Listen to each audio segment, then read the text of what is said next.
And welcome everybody to another episode of the Pulse of Fins Nation. I am your host, Louis Song, and I am joined by my good friend and co-host Ron Caniff, and also Alfredo Artiaga, the 3 yards per carry crew.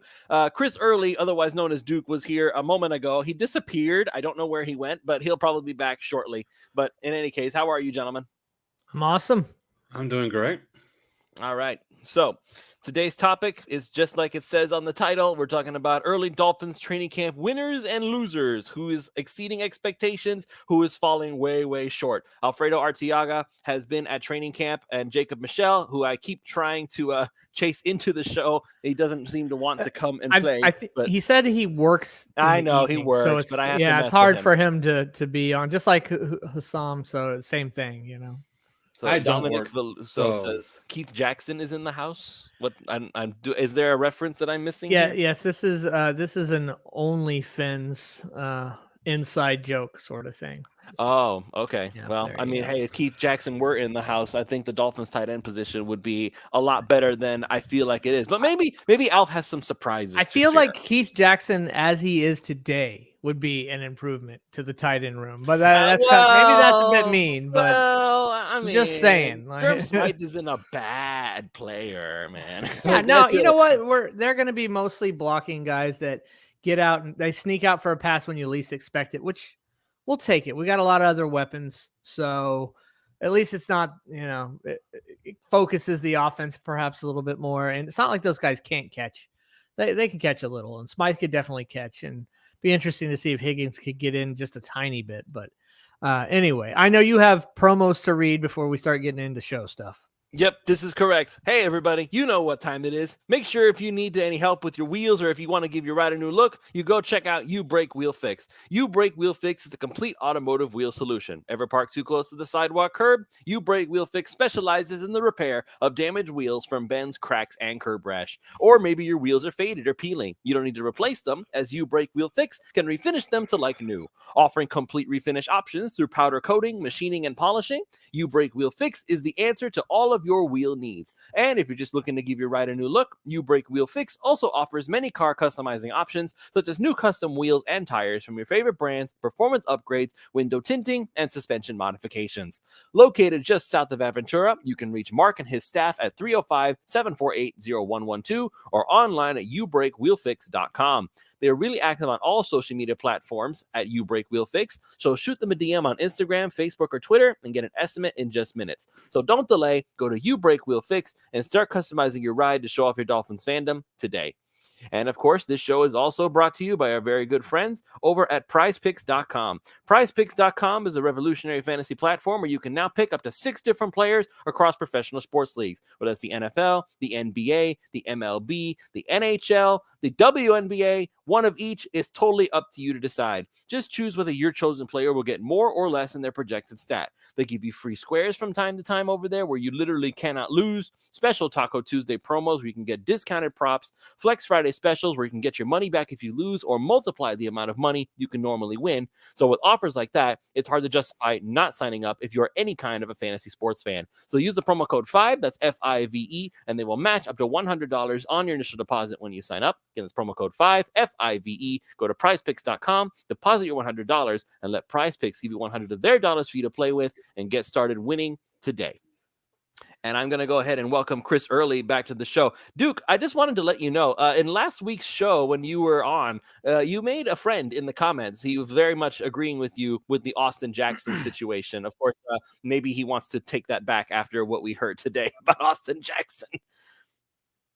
So, Alf, since the theme of the show is early winners and losers, it's very ironic to me. I literally just today released a show talking about how there may be hope for Austin Jackson, and I don't know why, but that show has more views combined than the last 3 shows that I've done for Fins Nation.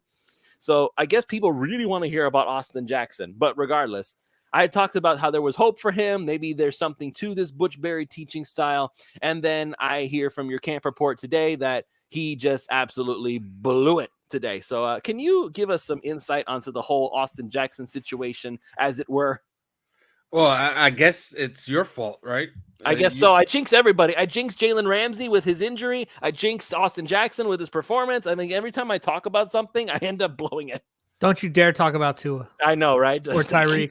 Oh my God, my tomorrow's show is about Tua. In fact, I want you to do 5 days a week. I want you to do a Dolphins show, but you're not allowed to actually mention any of the Dolphins. That's where you are. You so want me good to luck. talk about bad mouthing the AFC East division rivals? Okay, got it. There you go. Go ahead, But, Alf. I'm sorry, I interrupted. Well, Austin Jackson had 2 good days in a row, really, coming into today. And then today he was just bad. He was not good. And there's been one steady performer at tackle, and we can expect Teron Armstead to be steady. And we don't need him to even practice. We don't need him to even suit up. He had on pads today, but he didn't get to see too much action. But there's been one guy that has actually seen consistent action and has actually played well at tackle all throughout camp so far, and it's been Kendall Lamb. And Kendall Lamb's a guy who has been filling in for Teron Armstead. In my opinion, he already has the swing tackle position sewn up. Like, that's his, and nobody's going to come get it. But today, you started to see him, and not that he was in place of Austin Jackson, but you started to see him play a little right tackle. And I'm wondering if that's not something that they have cooking for some time during camp, where they're just going to decide, you know what, this guy's just better, and we're just going to play him. But he's been solid. And if we're going to get an early winner in camp after 1 week of camp, it'll be Kendall Lamb. And I think it's pretty clear it's Kendall Lamb. A question for you, Alf, and you may not be allowed to say this. When Kendall Lamb is playing right tackle a little bit, who's playing left tackle? You're probably not allowed to tell me that, are you? No, I can't. I can't tell you who. But if you go to our lads' depth chart, if you go to their depth chart, they're pretty close. They're our lads. Is that like a? We mentioned that before. I used to. Yeah, you go to ourlads.com and you look at their depth chart. Going right now. Yeah, that's pretty good. That's pretty good. Although they're missing a couple of guys. Yeah, they're missing a couple. So I think this is Alf's way of saying it without saying it. But yeah, they're pretty spot on. Yeah, if you look at our lads, they're pretty spot on. I would switch around a couple of guys. That's all. Like they got 2 completely wrong. Okay. Like, will they have 4th team left tackle? No. So Johnny Be Good is in the comments right now. He's talking about Eric Fisher's still out there if Kendall Lamb is not up to it. First of all, Alf just made it pretty clear he is. But as far as the Eric Fisher thing, I think he's done. I really do. I think he took our $3 million and ran to the bank laughing. That's the honest truth about that. Yeah, I think he's retired. He's retired. He's hanging it up. We paid that guy to do nothing. He can't do it anymore. It's as simple as that. He had a lot of injuries toward the end of his career. And that's how it happens with offensive linemen too. Right? I mean, that's offensive linemen. That is just how it goes. They just go and then they hit like a wall and then it's just done. They're just out. That happened with Jake Long. It happened with Mike Pouncey.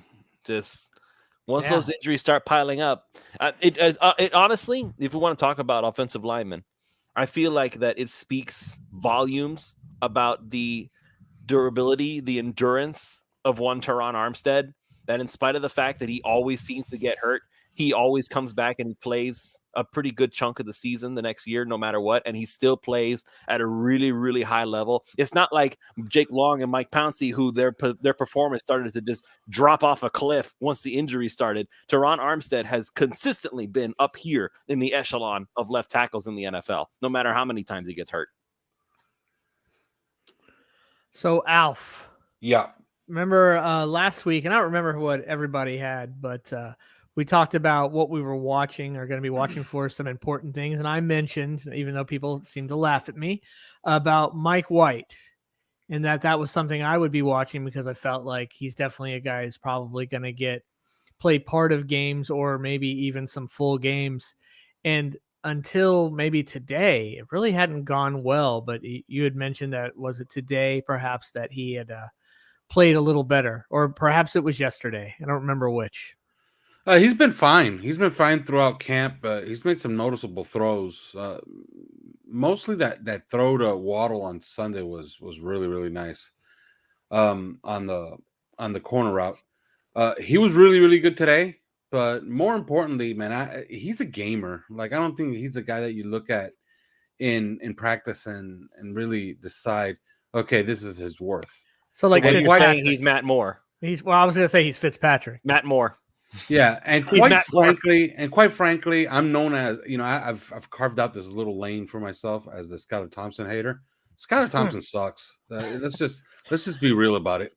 Okay, and if you compare Mike White to Skylar Thompson in practice, there's just really no comparison whatsoever.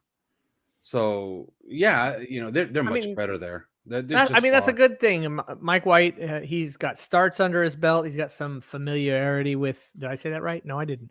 You said it right. With this offense a bit, he's just a lot more experienced and should be playing better than Skylar Thompson. I mean, it would have, and I said this before, it would concern me if Skylar Thompson was evening up or playing better than Mike White, unless it was because Skylar Thompson was just playing really good. We need Mike White, and we need Mike White to be good. But we cannot have what happened last year when if our quarterback misses time, that it's just the coach is looking at the quarterback and saying, all right, well, what plays can you run? Well, I can run these 3. All right, well, let's rip all these off. That's ugly, man. That's ugly. You don't win games too much like that. So we need Mike White to play well. That's why I'm so concerned about it and so focused on it. Duke, did you watch the game where Skylar played against the New York Jets? I was in a Chili's with my brother and my best friend. We were watching that. I can't even call it a game. I can't call it a game. Did you watch that? Like, did you walk away thinking, oh my God, this is not the answer at backup quarterback? Please tell me you did. I did watch it. Yeah, it was rather uninspiring. But that's a nice way of saying it. But at the same time, that Jets defense is really good. So it was kind of one of those, which is it? Is it he's playing poorly, or they're just really good on defense and he's not good enough to overcome that? So, I've not rewatched it in a long time, and I've not rewatched the playoff game in a long time. But why would we want to? I rewatched them just to kind of go over and review things sometimes. And I thought the playoff game he played better than he did against the Jets. So they scored points. Yeah, he played better against the Bills. They scored. I don't know. It's just, that game was kind of. Trying to find some good words. There are no good words, Duke. I'm trying to find a word that actually works. It just wasn't much of a game to watch. It was set the NFL back a few years. Torture, torment, waterboarding, like death by 1,000. Just like what is? By the way, if you guys are looking for the worst depth charts, they belong to ESPN. ESPN's depth chart doesn't think that Noah Benogany exists. Well, does that really make it the worst depth chart? I mean, maybe. I would say yes. If you've been out of camp, and if you don't have Noah Benogany on the depth chart, then you're probably an idiot, or you haven't seen camp yet, or you just hate Noah Benogany like me. Yeah. So I see they have on our lads. They have here. You know what? If you guys don't mind, you're gonna share the screen. I am gonna share it because why not? He has producer power, folks. Yeah, there we go. Can you guys see that? Yes, you can. I can see enough of it. All right. So in the defense there, we've got Noah at the third left cornerback. No, right? That's wrong. Look at that. That's wrong. You mean what I'm saying is wrong? What, based off our lads? Because our lads depth chart is really, incorrect. Really wrong. It's incorrect. Okay. It's also incorrect on the offensive line, like all over the place. But don't say where. Once you get past the first team, it's all wrong. Gotcha. And on defense, it's really, really wrong. Didn't you just say like 5 minutes ago this was the closest? Yeah, I did. It's the Are you changing your mind? Yeah, I'm changing my mind the more I read it because, they got a lot of stuff wrong here. What they do have right is they have the first teams right. Like that's spot on, except on defense. On defense, they're wrong. Oh, let's see. They've got Sealer as a defensive end, Christian, Jalen. Chubb, Baker, Long, Howard. Well, the fact that Jalen Ramsey is still at the top is already in and of itself incorrect because he's on injured reserve. Well, not yet, but he's not going to play. So, Yeah, exactly. Holland, Brandon Jones. Cater Kohu is the nickel. Yeah, I mean, Cam Smith. I mean, okay. Speaking of winners in training camp, Cam Smith. Yeah, I've been hearing a lot of really good things about him. Yeah. Now, Cater Kohu as the nickel is correct. Gotcha. Okay. You guys haven't figured out who's starting opposite of Xavier Howard yet? It's Cam Smith. It's all over. It's been all over my reports. It's been all over the news. Like some of these guys have tweeted it out. Isn't it Cam? No. No. No. Oh my God! No! I will leave this show if you tell me it's Keon Crossan. No, it's not Keon Crossan. Keon Crossan's been injured, actually. I'm out. Goodbye. It's Igbenogany. Yeah, he's been the starter opposite of Xavier Howard, and he's actually having a pretty good camp. Yeah, that's fool's gold. Come on, man. It's enough of this. Eli Apple will probably end up in there, honestly. I mean, wouldn't we rather? I mean, the dream would be if we know he's not going to be ready. If Needham could be ready, and we could have Cater and X on the outside and Needham at the nickel. I mean, well, that's not the dream. The dream is that Jalen Ramsey didn't get hurt, but that would be ideal. But I don't think that's going to happen. Nick Needham does not look like he's anywhere near ready to play football. Yeah, you had mentioned that he's weeks into the season, probably. Yeah, I would say, give him a month. Give him until week 5. It was an Achilles, right? He had an Achilles injury. Yeah, that's the worst, man. That's the worst for these guys. Well, talk to us, Alf. You had mentioned in OnlyFans, actually, it was in OnlyFans, but it was your live recording with Kyle Krabs of the 3 yards per carry show. So I believe that you've published that now, correct? Yeah, that's been on there. Okay. And you were talking about how Mike McDaniel, I meant to jump in there last night and ask you, but you weren't taking questions last night. So you were mentioning about how Mike McDaniel was spending time with the cornerbacks you'd noticed. And my question for you is, now that he's spending so much time with the cornerbacks, not that he's just doing that, but he's doing more time with the defense and the secondary and what have you, is that also maybe to give kind of leaves that gap maybe for Tua to come and fill in and be a leader on the offensive side? Or has he got Frank Smith being a little bit more of an offensive coordinator and kind of doing some coaching, etc., when Mike McDaniel's over there working with the defense? Or what's happening there? I was kind of hoping to hear that maybe he was just leaving this gap for Tua to just come in on his own and naturally fill, or maybe I'm just reading too far into this. What are your thoughts? I think it's Mike McDaniel, on another level. I think he understands that most teams are going to defend us with essentially our own defense, with what Vic Fangio has created, and he's trying to, I think, convey to the cornerbacks, because he talked to so many cornerbacks that he's obviously trying to convey something. I think he's trying to tell them what his counter is to some of those coverages, and what it seems to be is essentially throwing outside and throwing 2-level stuff outside. And Tua's showing that he can and he will make those throws. So I think that's what that's about. Even more interesting I found was Tua going up to Vic Fangio and having conversations with Vic Fangio after it plays. And I spoke about this earlier this afternoon when I did one of my camp reports. Man, I think it's really, really impressive that we're 5 practices in, a lot of 11-on-11, and Vic Fangio has thrown the kitchen sink at Tua Tagovailoa, and all he has is 1 interception. He hasn't tricked Tua yet. Yeah. Okay. So, good camp all around, really, for Tua and the offense. And I think that's what they're getting to with all those conversations that they're having. They're trying to, riff off of each other. Somebody asked me today, why aren't they completing all these 60-yard touchdowns all over the place?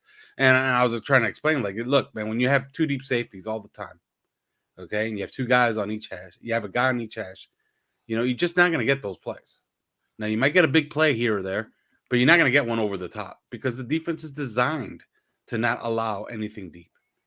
So it's a good sign that you haven't seen anything break behind the defense. What about the middle of the field? Now, I mean, I know we had our share of deep plays last year on offense, but really where Tua in the offense truly ate was middle of the field in that like between that 10 and 20 yard range. What are you seeing as far as still a lot of action in there, or is this Vic Fangio defense now that, especially now that we have a little bit more linebacker talent, are they able to kind of quash a bit more of that?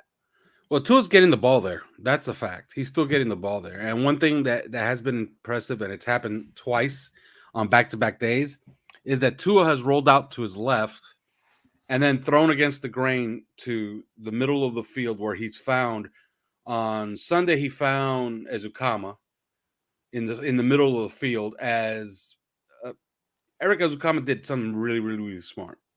He was running an over route, and instead of running the over route through the zones as Tua was rolling to his left, he decided to stop in the middle of the zone and essentially just drift. And Tua found him, and he was wide open, and then he was just off to the races, a 40-yard gain.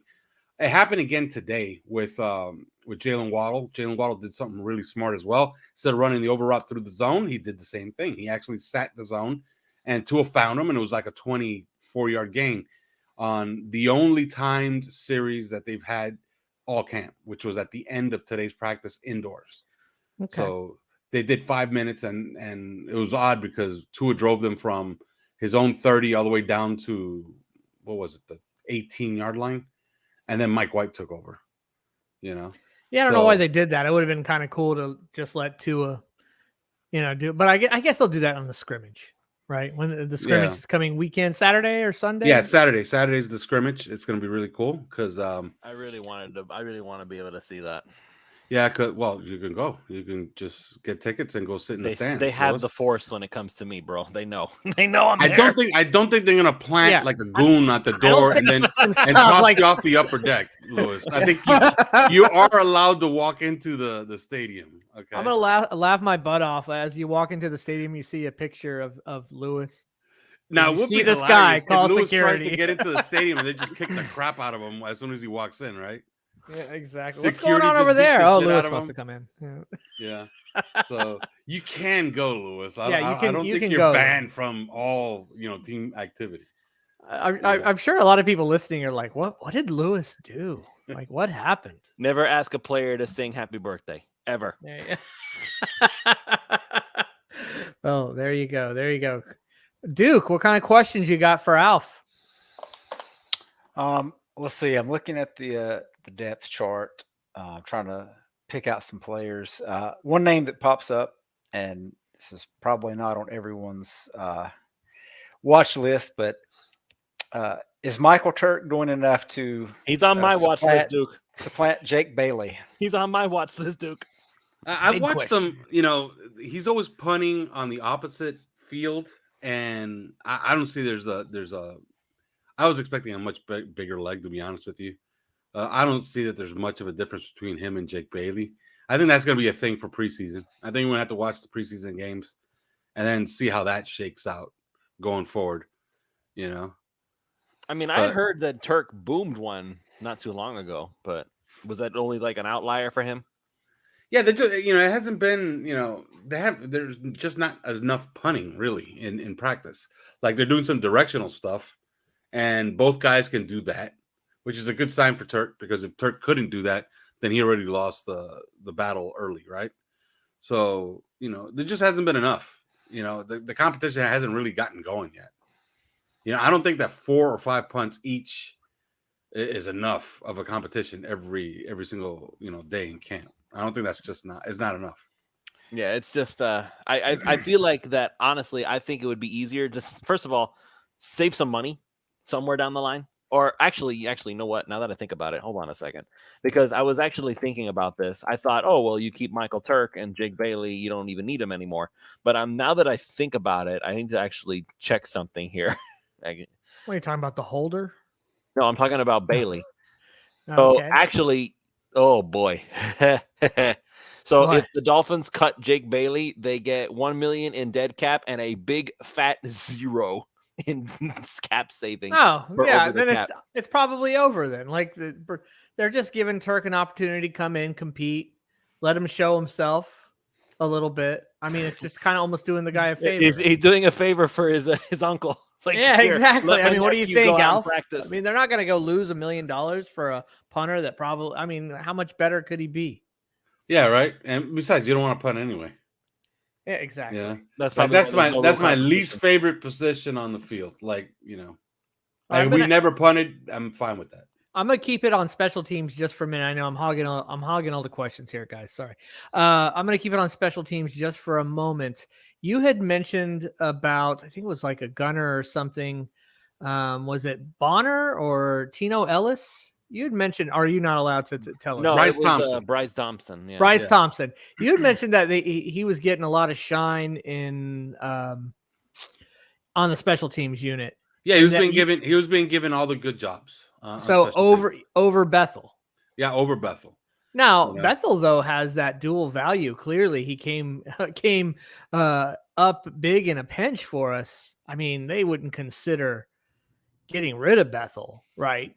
Well, keep in mind here, Justin. I'm just going based off of over the cap numbers here, and Alpha, I'll let you go over the actual performance in a second. But if the Dolphins decided to cut Justin Bethel, they would only accrue about $75,000 in dead cap, and they save about $1 million in cap space. So, I mean, it's not a lot, but right now with the way the money is going to be going for Miami next year, every penny helps.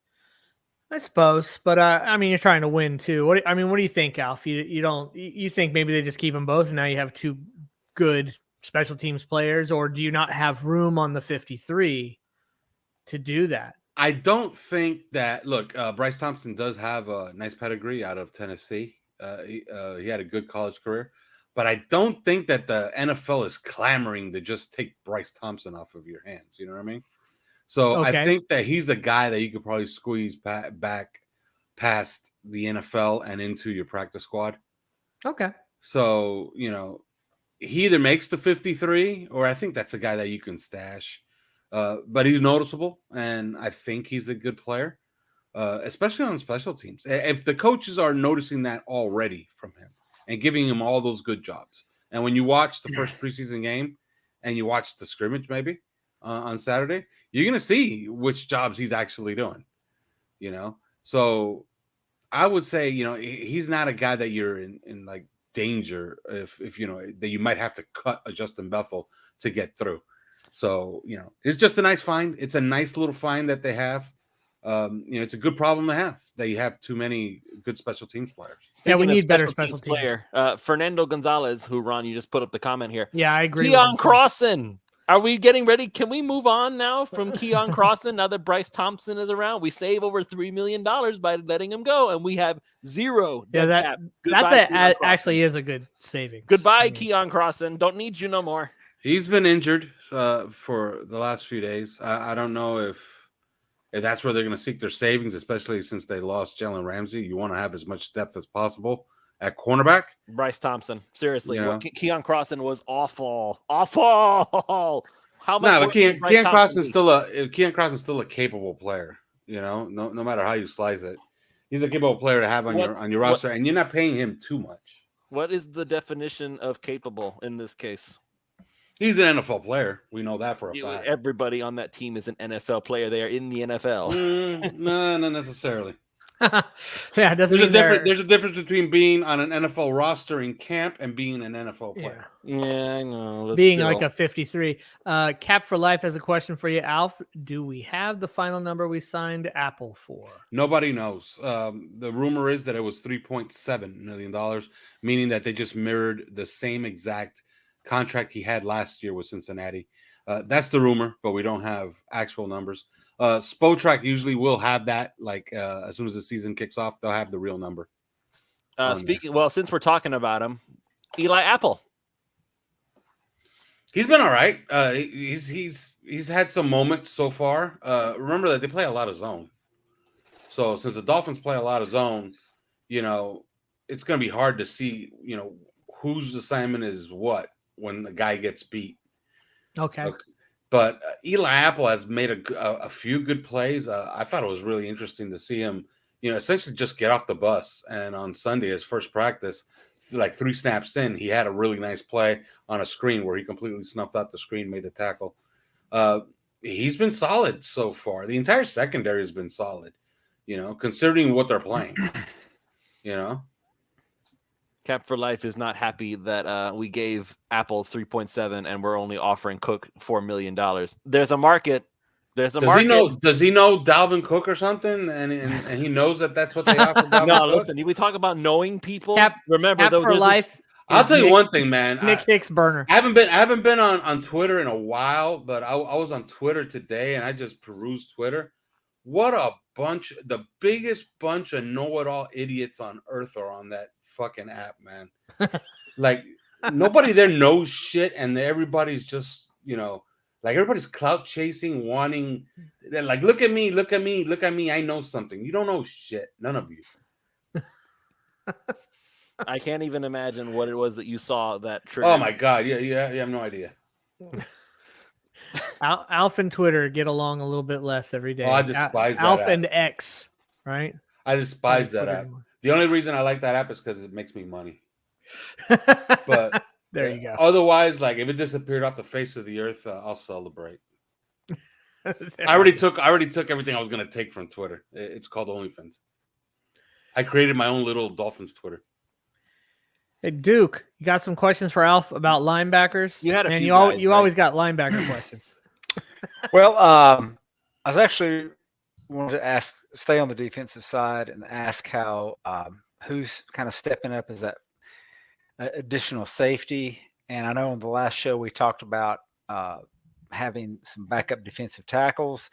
Has anybody stood out in camp that says, "Hey, we can use this guy and not go after a free agent"? Who's looked the best at the safety position from the ones that are kind of on the bubble? Well, we kind of know who's expected to be the top 2 guys, right? Like we know it's Deshaun Elliott and Javon Holland. Verone McKinley, he's steady. Keidron Smith has flashed, but the guy who is, I think, making himself money and getting himself a roster spot, and I think improving on it, is Elijah Campbell. Like he's having a hell of a camp. Like this is the guy that you can see contribute this year.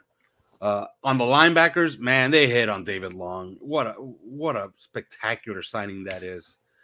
Landon Roberts Landon Roberts was a good fill linebacker. David Long does it all.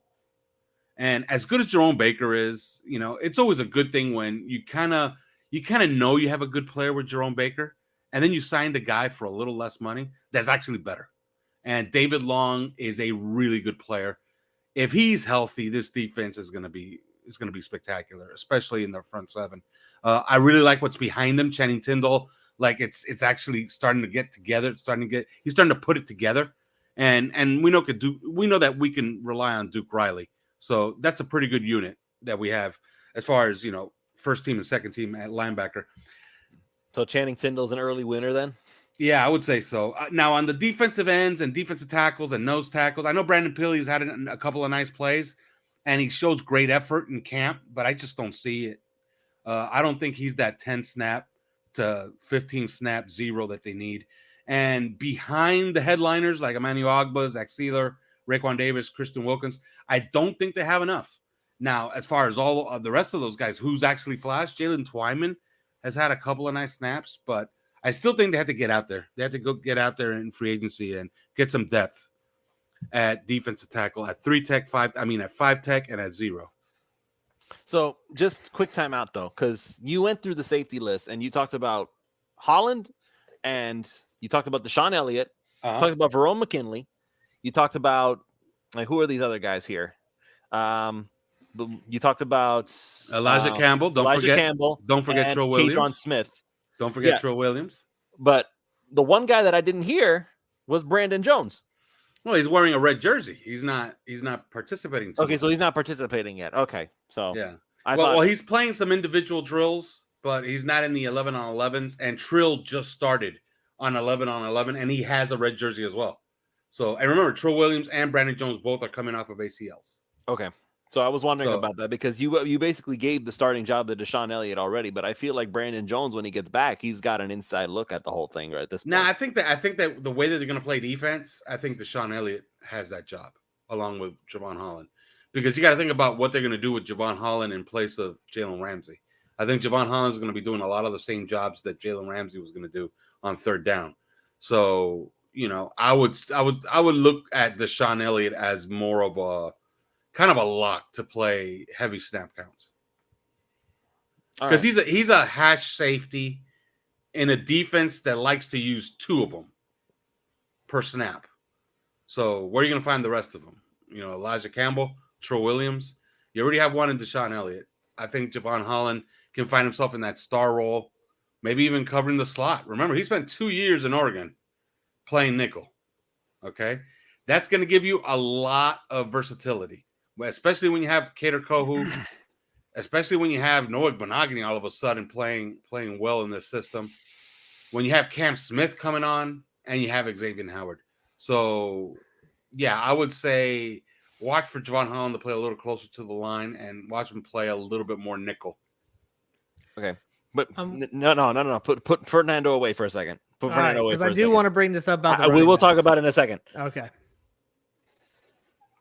Talk me off the ledge, because you keep talking about Noah Igbenogany like he's suddenly being a real. Can you elaborate a little bit, please, on what exactly he's doing that's making go look an go eyebrow? look I don't up, buy it. Go look up Noah Benogany's age, Lewis. Yeah, I know he's a young kid. We talked about We've been hearing about Austin Jackson AJ's the same way. age. Yeah, like Okay, now look at his snap count last year, and look at his advanced stats last year. He was not a bad player last year. He just didn't play enough. Okay, his only bad year was really his rookie year when our idiot head coach threw him on the field to guard Stephon Diggs all over the field, man to man. Yeah, like for 5 and 6 seconds at a time. That was ridiculous. Yeah, that was just brilliant. No, I'll give him that. I'll give him that. It wasn't fair, but it's like every time I've watched, like for the last 3 seasons he's played, as little as it was, all I have to do is, oh look, there are the orange sleeves, and oh look, he's getting picked on again. That's what it seems like. But sometimes, what we think is not actually the reality. Okay, and Noah Benogany, we always thought that Noah Benogany was always gonna take to a man style system because he's a really, really good athlete. So we thought that he was going to be always best in man-to-man coverage. Maybe what he's best at is playing in this zone style system. It's going to play a lot of zone. Like they're going to play a lot of zone. So maybe he's best playing, looking at the quarterback, peeking into the backfield, playing the flat, playing the intermediate routes. Okay. And floating in cover 6. If that's what he takes to, I could easily see the light bulb turn on and him become a useful player. Guy's 23 years old. Guys get drafted at 23. This is his 4th year. Okay. So, I have to take your word for it. I haven't seen it. And they have a lot. They have a lot at cornerback. Like that's why they drafted. Who the hell's manning the 5 Reasons Sports Network account? I just screwed around. Yeah, they have. They drafted Cam Smith, which immediately proved all the people that thought, oh, look at these idiots taking a cornerback. Like all of those people look like morons now, right? No, I was always down. Like the moment we picked Smith, as soon as they picked Cam Smith, I was like, okay, I get it. I liked the pick. Now let me think about it. Okay, now it makes a lot of sense. But I even thought about it in the sense that even with Jalen Ramsey, if Jalen Ramsey played the star position or he plays in the nickel, Cam Smith was going to push for starting position, and he was going to push for about 300 to 400 snaps this coming year. Now it looks like he's going to play more than that. So, they have a lot there right now. Okay. So Duke has to head out early, but before he goes, I just want to be able to give him the opportunity to give one more ask. So Duke, who's the top one on your list at this point? Okay, well, I'm going to stay on the defensive side of the ball. I said on the last show that this defense could be really special if Jalen Phillips takes the next step and turns into a superstar. From what I'm reading, it sounds like that he is. What have you seen from him thus far? Oh, it's as advertised, man. Him and Bradley Chubb. You don't appreciate how big both of these guys are until you see them and you see them live. They're almost identical sizes, really. Bradley Chubb and Jalen Phillips coming off of each end. I always got the impression Bradley Chubb was thicker than Phillips. He's more. He has like more of a barrel chest, but he's slimmer. Bradley Chubb lost a little weight. I guess he's a little slimmer now. But yeah, man, it's this is the year, and he was talking about it today. He was talking about it. He's working on some of his some of his footwork, his hips, getting off the ball a little quicker because he says that he wants to turn some of his hurries into sacks this year. And I think that goes for everybody on that defensive line. So yeah, man, I think this is the year. Like you can see it. Like if there's a guy on this defense that you'd be shocked didn't take the next step into superstardom, it's him or Javon Holland. I'd be shocked if either one is not an All-Pro by the end of the year. Man, if they're both, that'd be nice. I mean, yeah, and it's and it's too. They're and I know that talented guys. Yeah, some people are going to say, "Oh, that's way too optimistic." No, we're not talking about ancient history.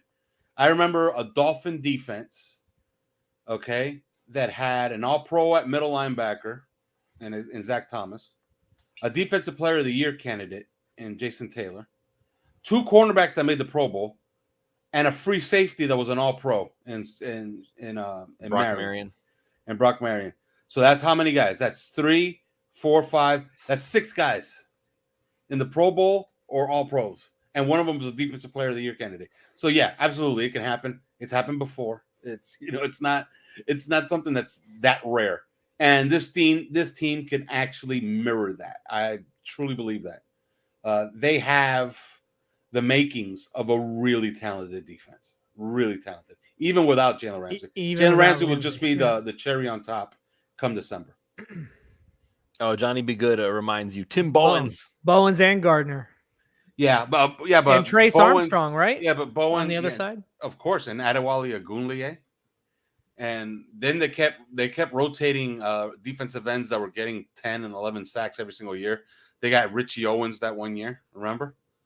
So yeah, Tim Bowens, of course, yeah, but Tim Bowens didn't make All Pro. I was talking about just All Pros. I gotcha. Yeah, but yeah, Tim Bowens is awesome too. I think he made 2 Pro Bowls too.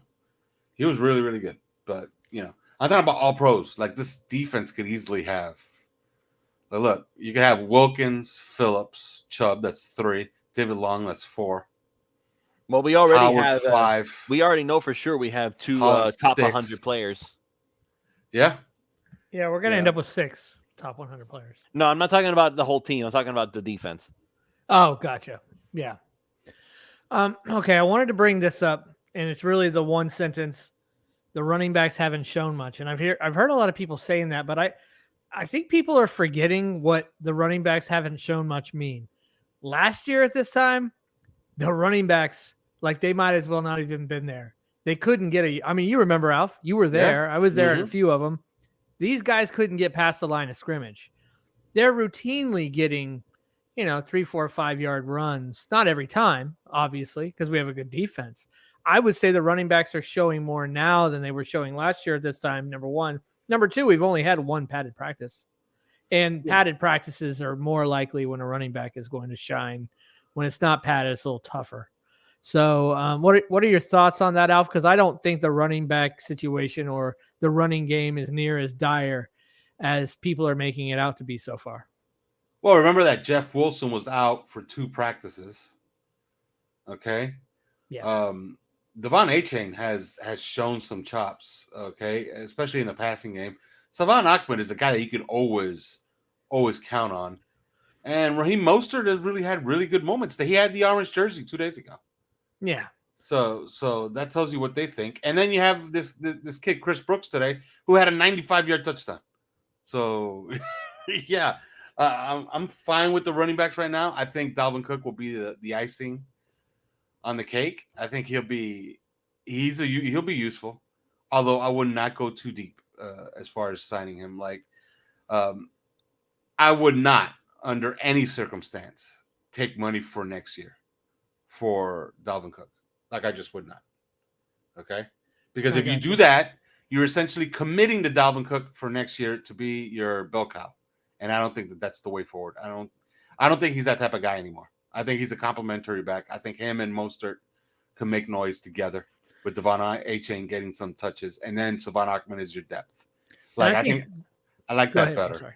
I think Alf, that the NFL is saying that too about Cook, that people aren't just willing to just give him the bell cow position and pay him as such. Clearly, I mean, he went in and out of New York without a deal.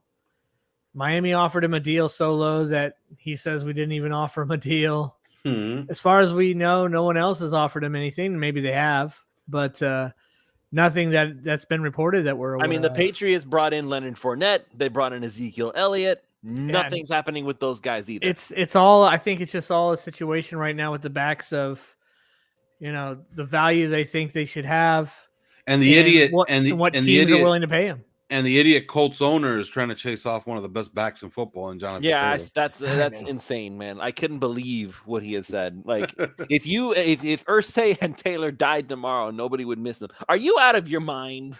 Are you actually insane? Like, we talk about Dan Snyder's bad, man. Jim Irsay, he's up there. Yeah, well, he's on the sauce. he's on the sauce. Like at this point, I want to just make it a point to say, as much crap as Stephen Ross has given us over the years, as much as we just roll our eyes because he does stupid things every once in a while, oh my God, Stephen Ross is not nearly as bad as some of these other guys out there as far as owners go. My God. No, Stephen Ross is a prince and a great man compared to some of these idiots. His only misstep was costing us that pick, and it wasn't really him. It was that idiot Bruce Beal. Yeah, that idiot Bruce Beal. Trying to impress his friends that he knows Tom Brady. Cost us the first round pick. So we're looking at the depth chart again. We're looking at the depth chart again because I wanted to ask some questions in regards to the wide receivers. How come you have an ad down there? You have ads down there. Because we can't get rid of them. There you go. Oh, Clicked. there you go. Boom. Gone. I just did an X out of it. It's like, can we be sponsored by that? Okay, anyway. So the wide receivers outside of Waddle and Hill, obviously those guys are 1 and 2. It's as solid as a 1 and 2 combo as there is in the NFL. But then there's so many guys that are competing. Obviously, we feel like Berrios is a luck. Have you seen? I haven't heard Braxton Berrios' name mentioned much at all. He had that one play. Doing anything? He had that one play on the bomb from Skylar Thompson, 68-yard touchdown. Okay.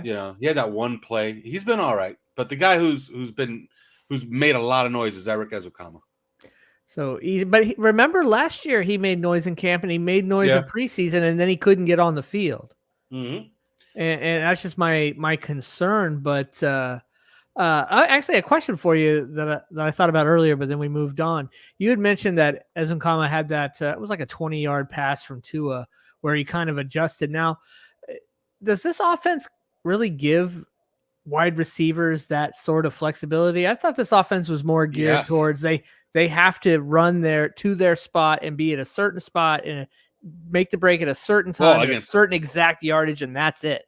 Yeah, against man. But sometimes against zone, you have to improvise some things. And as much zone as the Dolphins play, then, Ezukama made an adjustment that was pretty smart. And it was more than 20 yards. Like, he caught it about 16 or 17 yards down the field, turned around and outran everybody for another 40. So he got about 40 total yards on the play. It's a pretty big play by Eric Ezukama. I love this group. I like everything about it. Even Robbie Chosen had a nice little play today, and we know he can get deep. It sounds like he's going to make this team. I mean, sounded decent. Like there's, and we know Cedric Wilson's a capable player. We've seen Freddie Swain play in the NFL before. Braylon Sanders, he forgot how to play that one snap against Buffalo, but we know he can be a capable player. This is a very, very deep group. And I like everything about it. Like, they could go so many ways with this. We haven't even mentioned River Craycraft, and he's a guy that you can count on at all times. Yeah, it's a guy that that McDaniel likes because he understands the system. He knows how to run it. He's been around him a long time. And if you just think about, and I know we're really not getting into final like 53-man roster stuff yet, but obviously we got Waddle, Hill, Barrios, and let's say Wilson if they didn't trade him, and you've got Chosen, you've got Craycraft, you've got Eazy-E. I mean, that's 7 guys. I mean, if they even keep 7, if they don't keep 7, man, like, what do you do there? Almost feel like if you don't trade Wilson, what are you going to do? Cut Craycraft? You're not cutting Eazy. They just drafted him last year. That's tough. I almost feel like they're either going to, if they want to keep 6, they're really going to try hard to trade Wilson. If not, they're probably going to end up forced to keep 7, don't you think? Maybe. Can they get any of these guys past, cuts? I mean, doubt it.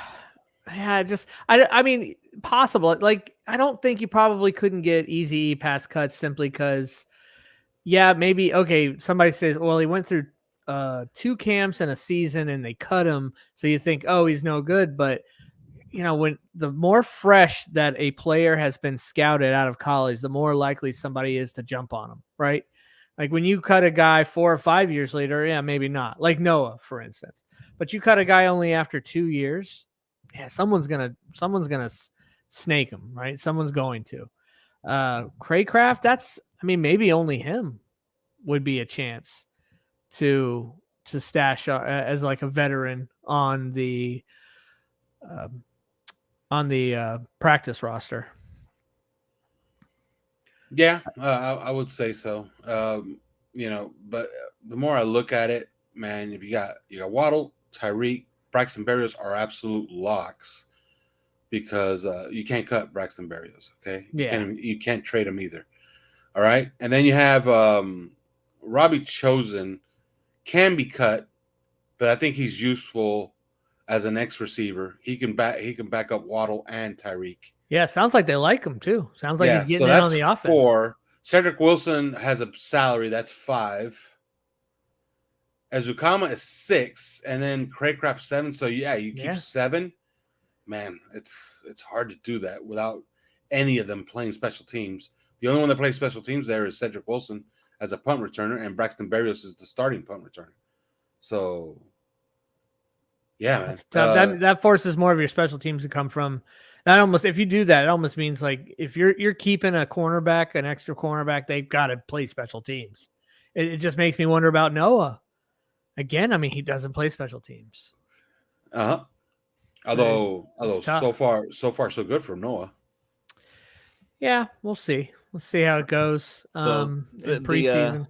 Fernando wants to say that Cedric Wilson will be gone for cap savings. Just for the sake of argument, I'll go ahead and pull it up here. If the Miami Dolphins decide to part ways with Cedric Wilson this season by means of a cut, they accrue $6 million in dead cap and only $2 million in savings. There's literally nothing to be gained by cutting Cedric Wilson. The only way you get anything out of that is if you trade him to somebody else, because then you get $7 million in cap and $1 million dead. So unless you can trade him, you keep him around. I would bet they've tried to trade him before, but maybe they weren't willing to just give him away. And maybe it gets to a point where they're almost willing to give him away. Give me 2 minutes. No problem. So you got it. It's just when you look at everything that we're getting from these training camp reports, and again, there's a training camp report every day here on the 5 Reasons Sports Network, so you can keep an eye on that. Alpha and Jacob Michelle are usually the ones giving the reports. It just seems to me that I keep seeing the reports about Noah Benogany. I see the reports about Austin Jackson, and part of me can't believe it. Like, at least with Austin I believe Jackson, today's report about Austin Jackson. Well, yeah, today that he was terrible. Like Carlos Ortega says, you really want Noah to not make it. I think you're getting me and Ron. I don't want to get fooled. I don't want the Dolphins more than anything. I don't care about me getting fooled. Who cares? I don't want the Dolphins to get fooled. I don't want the team to get fooled into some guy who shows up during practice and makes a couple plays during preseason, and then the week 1 comes. But you know what, though, Ron? And he costs us the game. I will say that's what I'm concerned about. But I will say this, just to play devil's advocate. Back in the day, when Noah Benogany first got here, he would look bad in practice too, and he would look bad in preseason. So now he's looking good. Okay, maybe something changed. I don't know. You can't go from bad, constantly bad, no good whatsoever, and then suddenly the light bulb just turns on. Is this the Vic Fangio effect in action? Is this the zone defense that Alf is talking about, that suddenly he's just more attributed to that? So I don't want to, like you, I'm very much skeptical with Noah Igbinoghene in particular, even more so than Austin Jackson, because at least with Austin Jackson, I've at least seen him play well at times.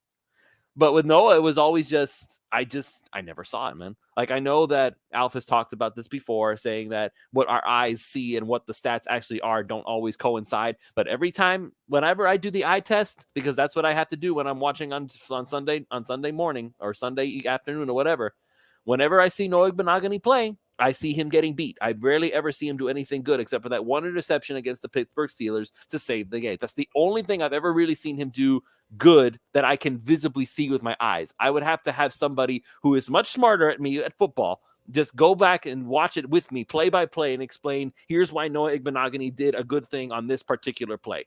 So otherwise, I just never saw it. So, but maybe now that apparently he's doing good, whereas before he never did anything good, maybe there is hope for him yet.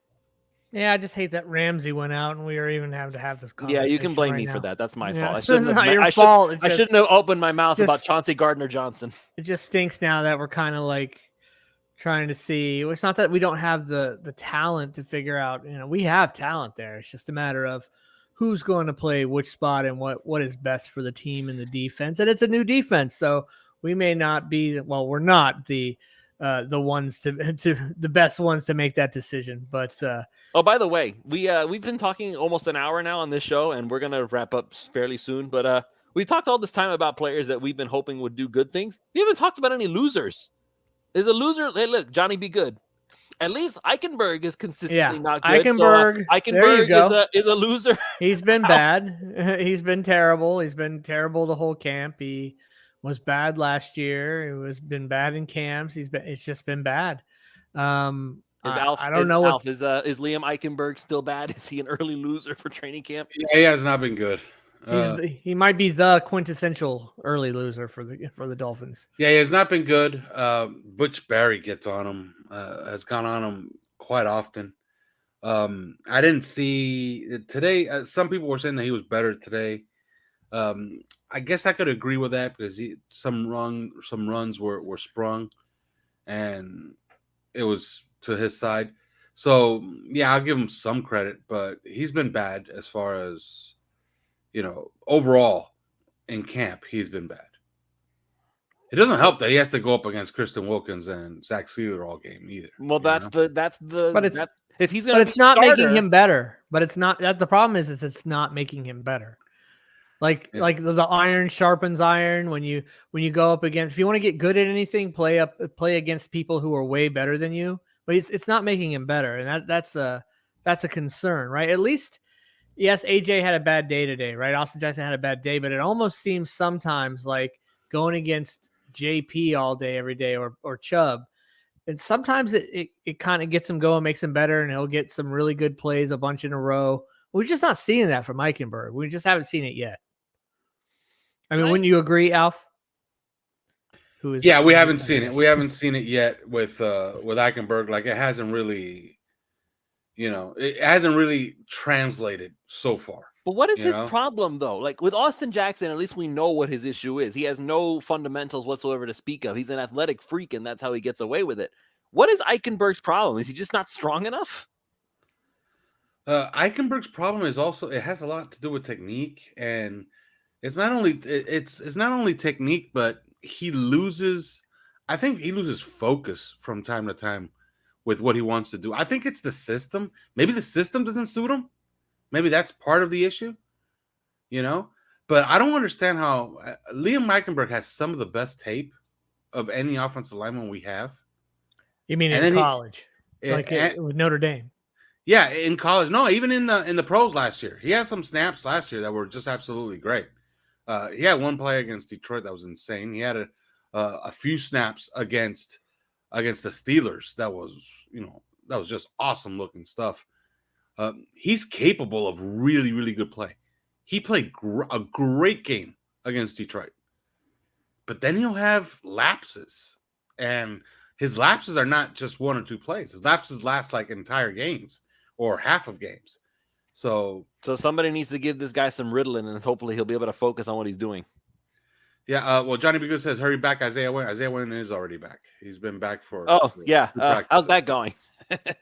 He's out there. He's suited up. He's practicing, or he's just kind of on the sideline still. No, he had full practice today.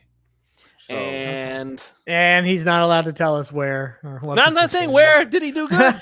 he was fine. I can say he was fine, and he's actually been pretty good in individual drills. So he's been all right. Let's see. All right, let's. I'm trying to find a couple more. Okay, let's do this. We need to finish this up. Alf, give us a couple more in losers in your estimation as far as performers go, besides Eichenberg, who's the obvious one. All right, let me see. Basically, not living up to the expectations, in a matter of speaking. Probably not a lot, believe it or not, which is a good thing. Yeah, I wouldn't say that there's been that many. Hey, I heard that this guy Skylar Thompson. Do you have we some already opinions talked on about him? I'm just kidding. Yeah, he's not good. Let me see. I guess Robert Jones. This is the guy that started a lot of games last year, and he's been relegated to as a backup, really. And he's kind of fading. Like you don't really notice him too much out there. So I would say Robert Jones is an early loser. Other than him, really, there's not that many, early losers. I would say this. Nick Needham, not to call him a loser because he's coming back from an Achilles injury, but he's missing a huge opportunity here with Jalen Ramsey out. This could have been, a year where he could have made a lot of money for himself.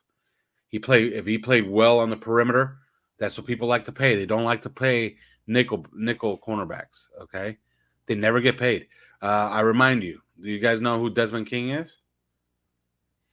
The name sounds familiar. Didn't he end up getting himself into trouble? I don't know if he did or not, but I know that he made 2 Pro Bowls as a nickel cornerback. He was out of Iowa. He was really, really, really good. At one point, he was the best nickel cornerback in all of football. He signed for $5 million. That was it. Okay. So, it's not a sexy position.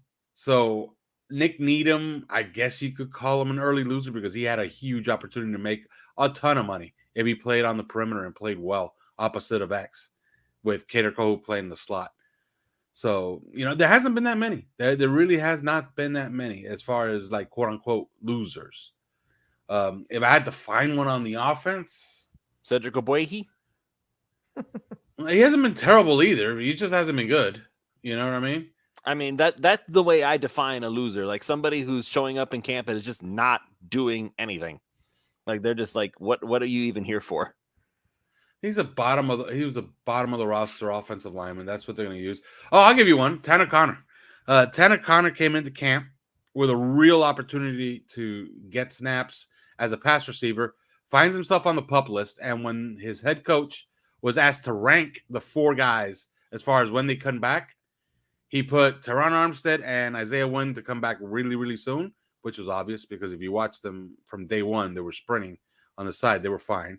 Okay. But then he said that Nick Needham was 3rd and Tanner Connor was 4th. So whatever injury Tanner Connor has, it's going to keep him out past Nick Needham, which in my opinion means he's probably going to get cut or IR'd and stashed for another year. So I'm bringing up just to look at the tight ends here. I mean, if you can't break through this tight end room, you probably not going to break through on any tight end room in the NFL, right? Well, I mean, wouldn't you agree? Yep, absolutely. If you can't at least get to number 4 and get rostered in this room, man, I don't know. I'm part of me wonders if they don't cut this down to 3 and look to pick up guys. I mean, it's possible. It's possible. I've seen the Dolphins do it before, not this admin and coaching staff, but I've seen them do. I saw them cut it down one year. I don't know. It was 6-7 years ago. They cut it down to 2 tight ends because the tight end room was so bad, and just picked up guys. So I just think that you're right on Tanner Connor. If he's just He's just no room there, man. And he had a little bit of opportunity last year, and he didn't make the most of it for sure. And I don't know, man. This tight end room, it doesn't make me nervous because we're not really relying on it for our offense. I just it's really missing. We got to be these that guys got to guy. be these guys got to be good blockers, and there are Yeah. so far. Eric Saubert's had some really good moments. We know that Durham Smythe can block. A guy who's popped a little bit is Julian Hill. So I would wait for these preseason games. These preseason games. Let's wait for the scrimmage first of all, and then let's watch them against Atlanta when they go heads up against Atlanta in joint practices. But then let's watch that preseason game and let's see how that works, because I think Julian Hill might find his way onto being targeted a little bit more, I would say, with the second unit with Mike White and with Skylar Thompson. So and Elijah Higgins. I hold out hope for Higgins as well. I mean, from what what your reports have been saying, he seems to be doing a pretty good job. Yeah, he looks fine to me. Now none of them are going to be standouts as far as pass receivers, and they haven't been so far. But like I said, they just block. But shouldn't Higgins be that guy? Isn't he more suited to be a guy that's out there catching the ball and not really a guy who's just blocking like Smythe? But why do you need that when you have Eric Ezukanma? Well, yeah, I get it, but I think what this tight end room is clearly missing is, I mean, this sounds so obvious, is a tight end who can block and go out and catch passes. I know that sounds so obvious. They're missing that? You mean they don't have Travis Kelce coming in? Yeah, but that's the top of the line. I'm just looking for a knockoff version. Like, we don't even have the knockoffs get paid, bro. We don't even have like the Walmart version of Travis Kelce, man. We don't even have a Save-A-Lot version. Like, I understand that the Dolphins know that. They knew it going in, that the guy they needed just wasn't out there to get. So they're going in a different direction, and I'm glad they're doing that. But I mean, eventually on this roster, it's not going to happen this year, but eventually on this roster, they're going to have to figure out how to get a tight end that can be impactful. I mean, I just think that at some point they're going to need that. But luckily, like I said, they have so many weapons to get the ball in their hands that they don't have to have that. But I think it would be very helpful. It would make it much harder on defensive coordinators, because right now you're pretty much to a point where we got to watch the backs. You got to watch those wide receivers, but no one's worried about the Dolphins tight ends, man. No one's worried about the occasional pass that Smythe is going to go out and grab. And it doesn't limit McDaniel what he can do, but it does, I think, assist our opponents and their defensive coordinators when they're scheming for this team and how they're going to scheme, because they don't have to scheme for any kind of tight end whatsoever. Now, maybe someone will surprise us. I'd like to see Higgins surprise us, but he's a rookie. It's tight end. It's tough. So we shall see, sir. Do we have anything else, guys, or are we wrapping it up? I don't really have anything else right now. I feel like we've gotten a lot of, well, if nothing else, we revealed that there's a lot of early winners in training camp. And as far as the losers go, the way that Alf puts it, I mean, the best that we can come up with is one guy, Liam Eichenberg, and we kind of knew that Liam Eichenberg was going to be a loser. But at least for Eichenberg, it seems like they kind of have a plan and a replacement there, and they might have known that going in, and they're not surprised. And we probably wouldn't even be talking about it that much, because I imagine if Wynn had started out on the pup, he'd probably be running with that first team, and most of Ike's work would be coming in the second and third team. I got something cool here. Go for it. The Miami Dolphins just sent out their email for their Fan of the Year nominations. I have a pretty big listener base, and we do have like 2,000 people on OnlyFans. You think we could rig this thing for Lewis to win this thing? Oh, I'm not on that list. Is Lewis on there? I don't know. You think that we could have him win? Yeah, I think if I was nominated for Fan of the Year, they would probably immediately get rid of all 5 Reasons Sports access, because all right, we'd like to bring Lewis up on the stage, but he wasn't allowed to come. So we have Lewis on the screen here, and he'd like to say a few words. He couldn't make it. Uh-huh. I like it. Oh my gosh! If anybody deserves Fan of the Year, we need guys like Chris Barker and them. Like Big E already won They need to get Barker up there. Yeah, that would be cool. That would be really cool. Get Chris Barker. Who? You don't know Chris Barker? No, who's that? The really big dude? I don't know Like who the he's hell even that bigger is. than Ian. He's even bigger than Ian. He goes to every game, even all the road games. I don't know. I don't know how to describe him. Like, well, I'll send you pictures of him. You'll recognize him. You'll recognize him. I'll send you pictures of him in OnlyFins, Alf. Cool. it would be cool for Michael Carmona to win Fan of the Year. Yeah, I can see where you're coming from there. But oh yeah, I get it. Yeah, I know that'd be kind of a sad Fan of the Year, but that would be cool. He deserves it. I mean, he started the whole 2 and on thing, right? So, yeah, the 2 and on thing. Like definitely. if anybody, like he got a whole he got the whole world talking about Tua Tagovailoa, whether they wanted to or not. Yeah, whether they wanted to or not. It was very clever. 2 and on. That was extremely clever. Pretty original. I like. And this whole time, I thought Hussam was 2 and on. Did you for real? I don't know why. I just I thought the 2 and on was somebody who didn't like Tua, and it was just all like it's like a sarcastic kind of, you know what I mean? Like they were pretending to be a fan, but this was really them making fun of Dolphins fans. But at least we found out that wasn't the case. It was a true Dolphins fan. I was told very early on when that 2 and on thing was happening that 2 and on was somebody from out of state, and that it was somebody from California. And then I talked to Hussam. I think Hussam told me, I think I know who it is. And then I think he gave me the name of somebody. And I don't think that's who it was. But it was somebody that's involved with him. But I never knew that it was that guy. I never knew that it was Michael Carmona. So he was 2 and on to the very end. But remember, 2 and on was like 4 or 5 guys. Literally. It was like 4 different people. Well, that's it how was, the game but works, mostly right? it was Michael. Because Michael's brother, was it? Yeah. It said that they did it together, but the voice of it and most of it was Michael. It was pretty much him. You thought 2 and on was TD fans? God. Oh, Jesus. That would match the sarcastic criteria.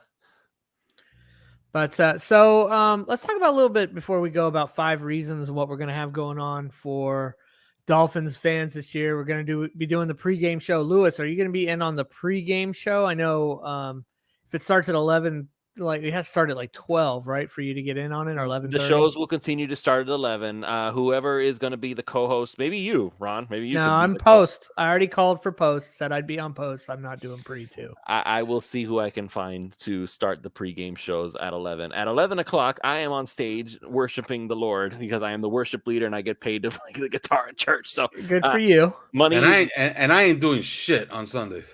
Okay, so okay. That's Alf's way of saying don't ask me questions. Fair enough. So we're gonna have the pregame, we're gonna have the postgame, and I will be on join the 11:15 at pregame. So I will eventually be there, just not at the starting point. Yeah, and I'll be on the postgame. The postgame, man, that's where it's at when it's a win. When it's a win, boy, everybody's watching. Duke will be doing pregame, postgame too. So awesome. Yeah. And then we've got who else do we have doing Dolphins content? Obviously, we've got this show. We've got Hussam, 3 yards per carry. What is Hussam doing? The scouting combine. Is he? You guys still have and the extra? Don't forget the extra yard. Oh my goodness! How can we forget the extra yard with Dono and Troy Stratford? Yep. That's every week. There's a really cool picture. Let me see if I could get it for you, so you can look at it. We got Lewis. Also, you're doing Fins Nation 5 every morning, 5 in the morning. It's this is a cool picture. I'm gonna send it to Ron, and he'll put it up on the screen. No, just put your camera on, man. Johnny B. Good says the Alf time show. Very nice. That was check out that picture. See if you can put that up. What a great picture by the Dolphins. Did you? Where did you put? Where did you send it? It's in the private chat. Oh shoot! Sorry. All right, I don't know. See if you can put the full picture of that. It's a great picture. The best one of camp so far. All right, let me see here. I got a pretty good one myself today of Tua laughing. Let me I'll get it on here in a second. Just like give me 5 seconds. There we go. Is that cool or what? Who took that picture? You took it? No. That's the Dolphins. Oh, okay. But is that picture cool or what? It's Xavier Howard and Tyreek Hill going at it. and Mike McDaniel laughing. You see him? Yeah, that's Smiling. awesome. He's enjoying that. Yeah, that's a pretty cool picture. The one that I put today was the one of a Tua laughing. That's so meme. That's gonna be so memeable. Anytime somebody talks about Mac Jones, I might just put up that picture.